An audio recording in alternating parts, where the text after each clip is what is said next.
ہم جس معاشرے میں رہ رہے ہیں مرد وہاں پہ مجاز خدا کہلایا جاتا ہے، اور رسول خدا کی حدیث بھی ملتی ہے کہ اگر خدا کے بعد اگر کسی کو سجدے کا حق ہوتا تو وہ شوہر ہوتا. تو شوہر ہمارا ایک مجاز خدا ہے، تو اگر عورت اس کی اجازت کے بغیر گھر سے باہر جا رہی ہے، یہاں پہ آپ کیا کہنا چاہیں گے؟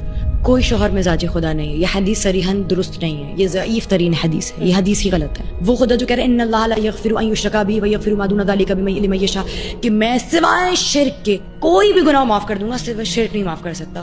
وہ خود شرک کی راہ ہموار کر کے کہے گا ہاں اگر کسی کو سجدے کا حکم ہوتا، یعنی ماں جو آپ کو پال پوس رہی ہے، اور اللہ کے بعد وہ باپ کی ذات ہے جو بچے کو نافرمان بھی دیکھتا تب بھی اس کا کھانا نہیں روکتا، بچے کو دیکھتا میرے لیے کچھ نہیں کرتا تب بھی کھانا نہیں روکتا. اگر ایسا حکم آتا تو ماں باپ کے لیے آتا. ایسی کوئی بات شریعت سے منسوب نہیں ہے.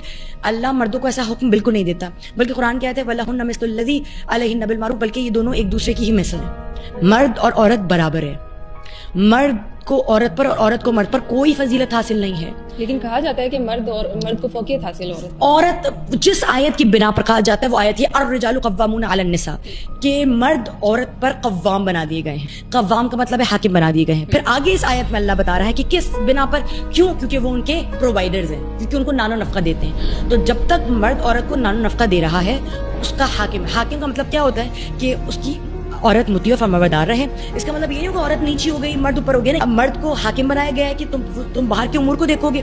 خواتین کو کہا گیا تم